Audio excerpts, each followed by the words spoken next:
ahead and get the. And with that, I am going to turn it over to Teacher Karen. Hello, thank you, Tanya, and thank you guys all for joining me today. I am so excited that we have people from all over that are interested in learning about the amazing Great Basin National Park. It is the most special place. I might be a little bit biased because I live here, but I would love to start by saying what the purpose of a national park is. A national park is here to preserve and protect a specific area of land. They're going to protect the land to keep it from somebody building things on it. They're protecting the animals and the wildlife and all the beautiful sights, not just for us, but for all the people in the future that might want to see them. Now, I'm gonna ask a few questions throughout this program today, so teachers feel free to have students raise their hand and give answers and put them in the chat for me. I always wanna hear what you guys have to say. Now, Great Basin National Park is all the way on the border of Nevada and Utah. We're on the Nevada side. You might have heard of another city in Nevada, like Las Vegas or Reno, but we are nothing like them. We are super far from any other big cities or towns, and that is part of what makes us so special. We are so remote and far from anything that might disturb our natural areas. Now, I'm going to show you a little clip, a little preview of Great Basin National Park. And I hope that you see something amazing that you might want to learn more about, or maybe even come see one day. The Great Basin, where steep mountains rise up from broad valleys and ancient trees cling to life through summer storms and winter snows. A place of breathtaking caves and glittering night skies. A high desert landscape of dramatic vistas and surprising gifts. Untold treasures await your discovery at Great Basin National Park. I love that video. It does such a good job of showing how beautiful our park is. Something you might have noticed is our amazing night skies, where you can see the Milky Way and all the constellations. Now that's because we're so far from any of those big cities, because we have so little of the lights and things that are on in our area at night, that there is so little what's called light pollution, extra light we don't need, that we're able to see all of this beautiful sky that in most places you can't see like this. If you come out to Great Basin and you're looking up at night, you might even see something a little spooky among the stars. I love Halloween. You're going to get a couple of little Halloween tidbits in here. Another amazing part is our Great Basin bristlecone pines. Now, in that video, they called them ancient beings. These trees lived to be up to 5,000 years old, and maybe even older. We're still learning about these trees. But notice that they're way up on this really rocky mountaintop. It's because Great Basin National Park has so much change in elevation, so areas that are really, really tall and areas that are a lot lower, that we get so many different conditions and ecosystems in Great Basin National Park. Because each of those elevations are going to have different conditions. They're going to be a little different. So if you get really, really high up on those mountains, it's going to be cold. You might see some snow. As we get really low down, we've got deserts, we've got streams. And having all that variety means we get a lot of cool different types of animals and plants and things that live in the area too, like our rattlesnakes and bighorn sheep, and one of my favorites, the mountain lions. How cool. But today, I'm going to highlight probably the most iconic part of Great Basin National Park, our caves. Now, Great Basin has 40 caves in our national park, but this, Lehman Caves, is the most special. It's the only one that you can take a tour with our rangers. Now, don't worry. I know caves can get spooky, but our very, very brave rangers check every day to make sure no monsters or ghouls have taken up residence in there. But it's the only place you can go take that tour, and they'll teach you all about how our caves got there, how they were made, and all of the little organisms that live in it. What is an organism? You guys want to raise hands, and if teachers want to put answers in the chat, who's familiar, who's heard what an organism is before?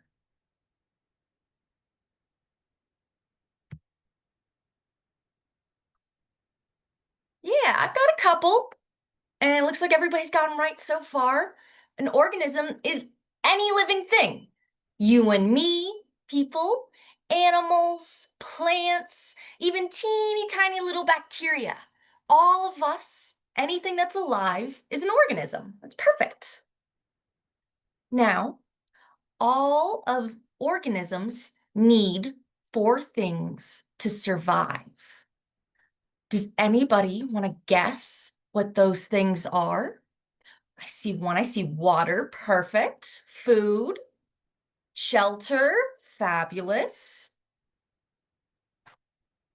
I see a couple of other really great answers like water, like sun and air. I'm gonna do a little bit different.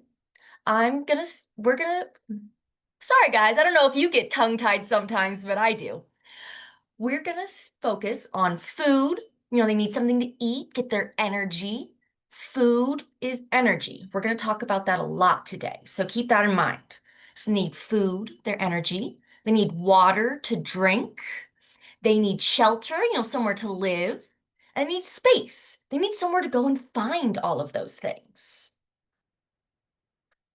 If we've ever heard of a food chain, that basically shows who eats who, or where organisms get their energy. Like our plants, they get their energy from the sun. Our plant eaters, they get their energy, their food from our plants. And then our meat eaters eat our plant eaters, and we've got another meat eater, and it'll keep going. That's what our typical food chain up above ground, what we would see is gonna look like. But we're talking about caves today. We are deep underground. Are we gonna be able to have plants down there, guys? Yeah, definitely not. We have no sunlight. So our plants can't exist underground. So our food chains and the ecosystems and all the organisms that are a part of it in our caves are going to look a little bit different. They're going to have what's called adaptations. Have we heard that word before? Anybody familiar with what an adaptation is? Yes. See a couple of yeses. It is a cool cave. It's a beautiful cave. An adaptation is something unique, special to an organism, either a change on their body or a special action that they do that helps it survive in its specific habitat or ecosystem to get all of those things it needs to survive. Little example you can think of. The fangs on our vampire, it's an adaptation to help them get blood. Or if we look at the werewolf, their claws are an adaptation to hunting, and their furs an adaptation to staying warm on cold nights. So each of these traits are something to help them in their specific ecosystems or conditions where they live. Now, back to those 4 essentials. I want you guys to look at these 2 pictures and think about which of those you see. Remember, they're food, water, space, and shelter. Which of those do you see, or is there any that you don't see?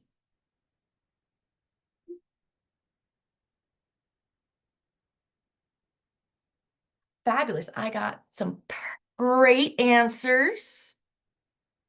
Yeah, on that left side, I see water. That's a water droplet. On the right, I see plenty of places that if I were a little cave organism, I would want to make my shelter my home. Tons of space to go and explore. I didn't see anyone else say it. I definitely don't see anything that I'd be brave enough to try to eat, right? These cave ecosystems are a tough place to find food or remember energy. They're going to have to adapt.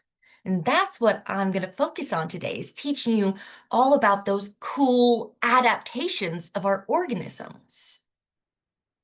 Before we can dive into that, let's talk about the shape or the structure of the cave, right? We've got the entrance in the twilight zone. Big name. Oh, spoiler. They've got a little bit of light they can still see. And the organisms in here can get to the entrance. And then we've got this dark zone. Now, this picture doesn't show it well, but that's the majority of the cave. That's about 90%, where it gets zero sunlight, no light at all. So it's completely dark, always. Now, there are different types of organisms we're going to talk about. We've got our organisms that hang out in that entrance zone or near the twilight zone, our cave visitors, because they're going to be able to leave and come back. Think about our bats. They're hiding out in the dark during the day, and then at night they leave the caves, right? We see them coming out to hunt and get bugs and insects. So our bats have adapted to leave the caves to find their food. So they know there's not enough energy supply for them in the cave, so they leave. Now, this is a Townsend's big-eared bat. This is the most popular bat you would see in Great Basin National Park. I mostly see these. And I want to highlight the eyes. Have you guys ever heard someone say, well, you're blind as a bat? It's actually not true. Bats have eyes. You can see they're tiny, but they're not super helpful, right? We talked about they're coming out at night when it's dark. So their eyesight isn't super helpful to them. So they're going to use other trait senses and adaptations to make up for that. Oh, I see someone already said it. We've probably heard this one before too. It's called echolocation. Oh wow, you guys are smart. I see a ton of people saying echolocation. Echolocation is when bats make this sound called a chirp, and it's super, super high pitched, so we can't hear it with our human ears. But that sound, that chirp, it travels, and when it hits an object or an insect or something, it bounces back. So that sound wave, it comes back, and when it gets to their ears, it sounds a little bit different. So based on the way it sounds when it comes back, they build this map, this mental image of the world around them. So they're using their ears to make a picture and navigate. Now, I'm going to show you guys a little video of a scientist who took that chirp and he changed the pitch so that we can actually hear it.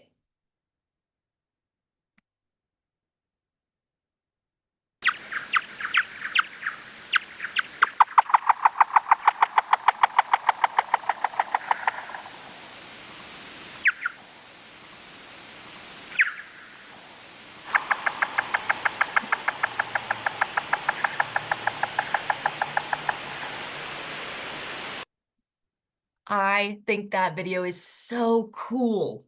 So I saw somebody in the chat mention the butterfly. It's actually a moth, but great. Our bats mostly eat moths. Did you notice how as it got closer, it took its wings and its tail and kind of scooped it towards its mouth? I think that's so cool.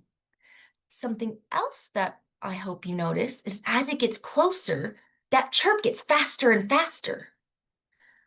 Now, that echolocation, it's not going to build a perfect picture, right? So as they're getting faster, they're sending out more. They're trying to get a more detailed and more specific picture. And then they're going to scoop like that to give them the best chance to eat. Because all that work, that's a big risk to miss and then have to start all over, right? It's going to sorry, I knocked over my water bottle. Save some energy, right? So somebody asked, yeah, some bats are endangered. And that's part of why it's so important for us to protect places like Lehman Caves in Great Basin National Park. Great question. Now, bats use some of their other senses to navigate at night too. We know they're excellent hearing. They also have a really great sense of smell. Think about, in the dark, if you heard a couple babies crying, probably sound kind of the same, right? So instead of using their sound, bats use scent. Each of those little babies are gonna smell different. And Mama Bat's sense of smell, her nose, is so strong that she knows which baby or pup, a bat baby is called a pup, is hers just by how it smells. Can you imagine that?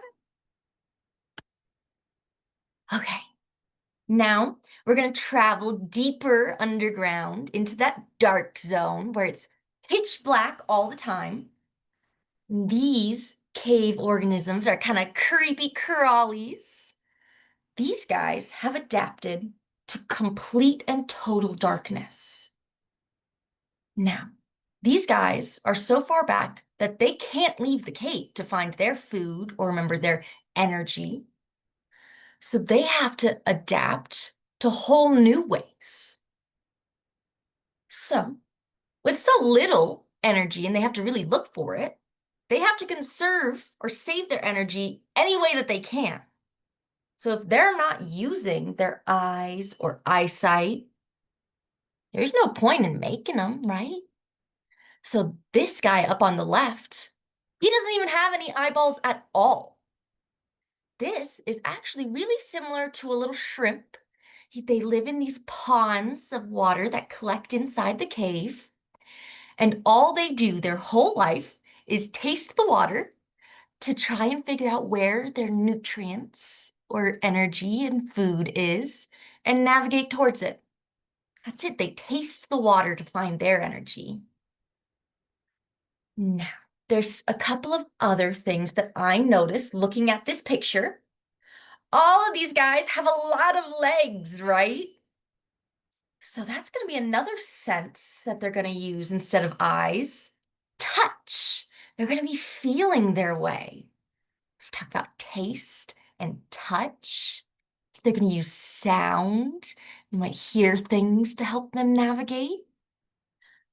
They're also going to use their scent. That's going to be super important. And our scientists take advantage of that a lot. You guys guess why our cave organisms are so small? What do you think it is that keeps them from growing to be a lot bigger? What is the limit there? Because caves are tight? Not sure. Great, somebody said it, because it's hard to find food. Remember, our food is energy, and growing big takes a lot of energy, right? Our cave organisms stay so small so that they save as much energy as they can. You guys are great, you're nailing this. Now, we, cave scientists, take advantage of that sense of smell.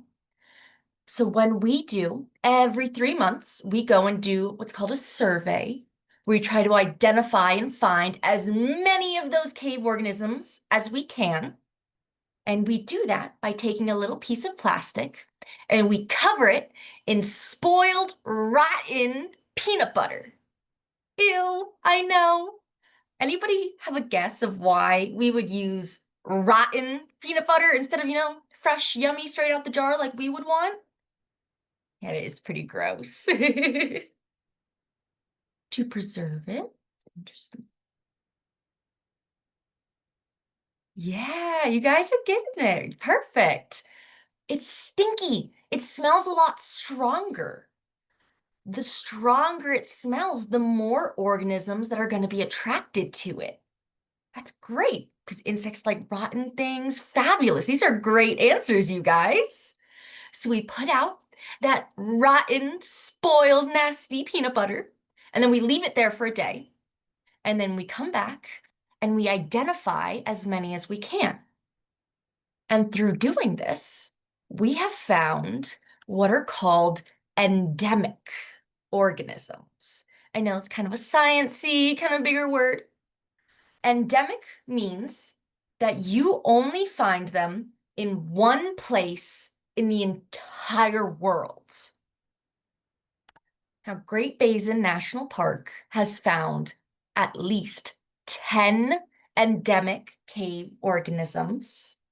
Some of them live in a couple of our caves. Remember, I said we have 40 in our park. And some of them you can only find in one cave in the entire world. So if anything happened to our caves, we would never even know that they exist. And that is the scariest haunted house I can think of. Going into a cave with no cave organisms? That's terrifying. What a nightmare. So these guys are some of our endemic organisms. And this one in the bottom left, we found so recently, and it is so new that it doesn't even have a name yet. Scientists are still figuring out how to identify it and place it as in relation to other organisms. I think that's pretty incredible. So some of the main things that I want you guys to take from here is how impressive the adaptations of our cave organisms are. They have to adapt to find whole new sources of energy to support their food chains and their food webs. They use their other senses like sound, touch, smell, and even taste. And a lot of them stay really, really small to save all that energy. Food is energy, and places where it's hard to find energy, organisms are going to adapt. That is, oh, somebody noticed it. Yes, there is a secret little ghost in the back. That is what I have for you guys today. Is there any questions you have for me about the caves, about Great Basin National Park, or anything else? We have some questions that came through the Q&A that are really good. And so I thought I would ask those. The first one is, do you have bugs? Some, you could, hard question. I guess you could call them bugs. I think they're more like insects, invertebrates is the right phrase. Bugs is kind of like an informal term. Miss Aviva, how would you answer that one? Well, I was just going to say, when Miss Cameron talked about the bats, how they come in and out of the cave, and we call them visitors of the cave visitors. We actually do have some traditional insects that you can think of, like spiders and other flies and stuff that also do that, will come in and out of the cave.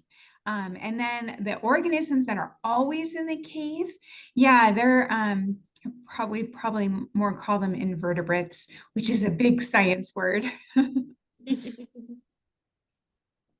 I see somebody asked, yeah, all of these pictures have been from Great Basin National Park, all the organisms and the caves, all of that. We have a lot of questions. We do. Yeah, we have a question. What are the hanging things in the caves? Ah, those are stalactites, and the ones that grow up are stalagmites. Now, I don't know about you guys. I mix up my words all the time, so I have to have little tricks. Stalactites are hanging on tight. Stalagmites, you might trip over one. So that's my little trick. That's great. How they were wondering how recently the animal was found, about the discovery that's so new it's not named. Yeah, that one was within the last 5 years. Yeah, that one was within the last year, actually. Was it? Mhm. Sorry, I was thinking of another one that I believe was in 2023. Our cave scientists are learning so much all the time that sometimes it's hard to keep up with how much they've learned and gained from our caves. True. Another really interesting question was, are bats protected by law? Some of them are, most of them, because of this really sad sickness that they can get called white nose syndrome. And Nevada is actually the only state that doesn't have it yet. So we have to be really, really careful coming in and out of caves, especially if we're going from one cave to another cave, that we are protecting them and making sure we don't bring that anywhere else. We got another question. Why are some of them straight white? Oh, that's a fabulous question. What? Are Yeah. organisms that are down there making colors or what's called pigment. It takes energy. So that is another way that they're conserving and saving their energy. Because think about the other organisms, it's pitch black. They're not looking at each other. There's really no point in wasting the energy that they've gotten to try and make colors. It's a fabulous question. We've got some, what's the biggest cave in the world? You might not even know that. I don't know. I'm not sure. Definitely not ours. We're not the biggest, but we are still one of the most special because we have a lot of unique formations in our cave, like those stalactites, stalagmites, those are called formations. And a lot of ours we have more of than most of the other caves in the world.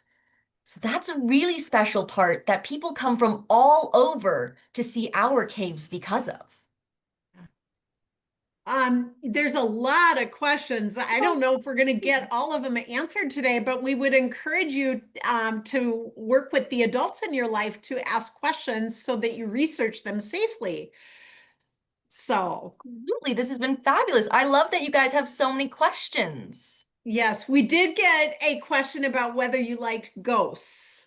Understandable. Got my fun little ghost earrings. I like Halloween. I think it's fun. We get to get a little crazy and funky. So, and use our imagination a whole lot. So, Yeah. I like it. I like the ghosts and the spookies because we get to get creative and have a little more fun than we usually do. Well, again, there are a lot of questions in the chat. I don't know how many of them you want to, you have time to ask or to Well, answer. we have time. I know I saw several that asked about the age Okay. of our cave, of Lehman Caves. Excellent. New information is showing that it might be 10 million years old. So it could be one of the older caves that we have in the United States.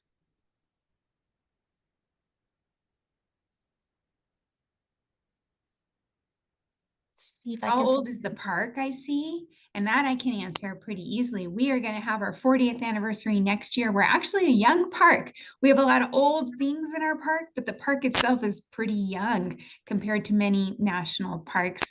The caves, though, were protected over 100 years ago. So those were protected first. And then when it became a national park, it was expanded and it included like the mountain with the old trees and other aspects of the park that we love as well.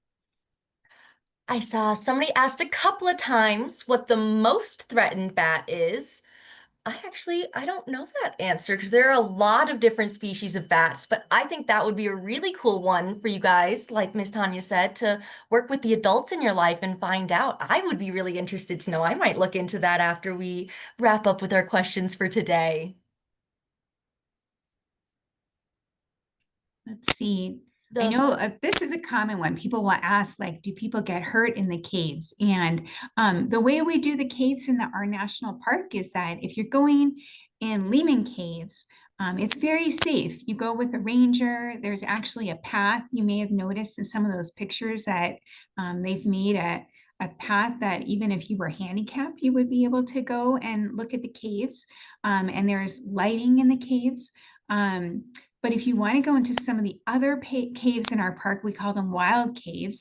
There's one way you can go with a ranger on a wild cave tour, or you have to be really experienced and apply for a permit.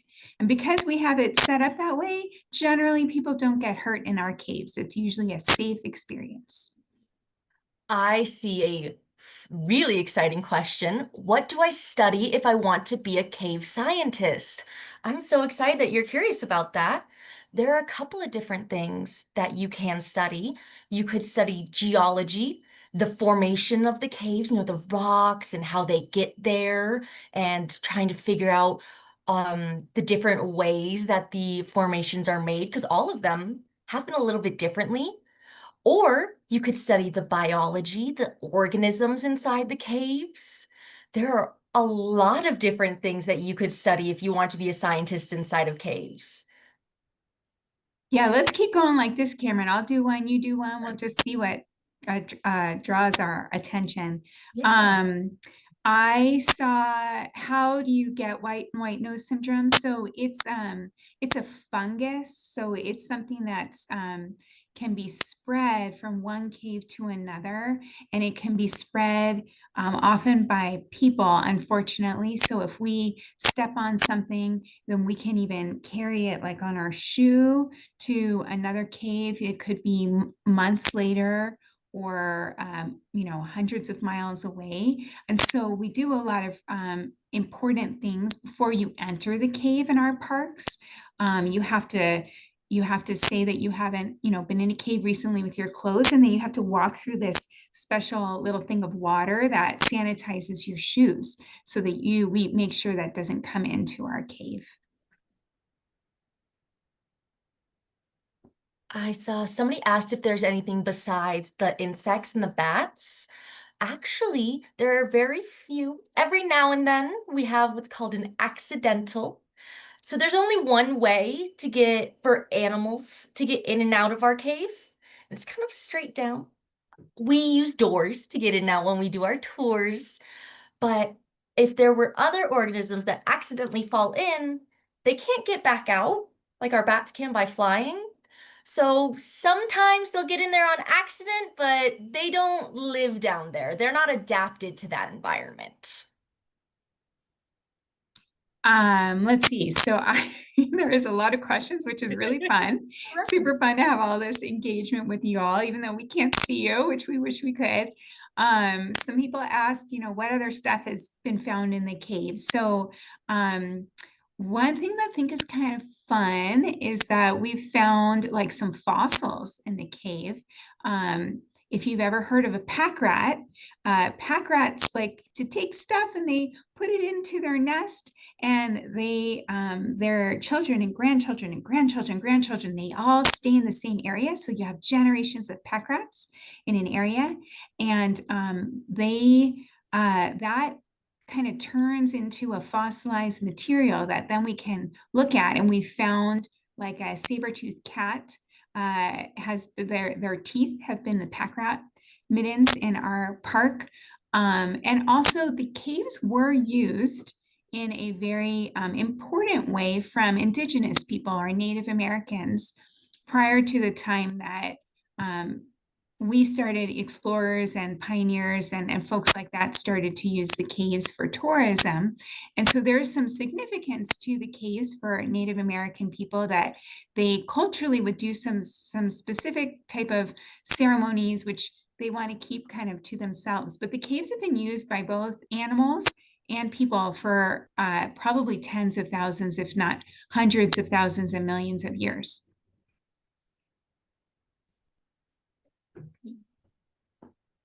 One of my favorite questions that has come across is whether or not you find your job fun. I have one of the coolest jobs ever. I say it all the time. I get to work with our park scientists and be a part of their research, and then I get to take it to you guys. I get to make it into something that you get to feel like you're a part of and truly be a part of. I get to bring students on field trips where they get to interact with the science and learn the process of how we're learning these things and inspire you guys to learn what kind of things you could be when you grow up if you wanted to. So I have one of the coolest, most fun jobs ever. That's fantastic. So, yeah, and we're getting some lots and lots of questions still. And I don't know if you have any final ones you want to answer. Otherwise, these are great things to learn about together with the adults in your life. I saw one that said, what is our favorite part of the park? You know, because there is, if you remember in the introduction, Miss Cameron showed, we wanted to, before we dived into the caves, we want to show you like, you know, what else there is in the park. And I know for myself, I really love this tree that's behind me, these Great Basin bristlecone pine trees, which we talked about in the beginning, that are the oldest living organism that's a single organism on planet Earth. They can be over 5,000 years old. And then those dark skies. So we have a lot of interesting, really fun things at our park that one day, if you are able to come visit, we'd love for you to see. And if you're not able to come visit, go visit another national park by you.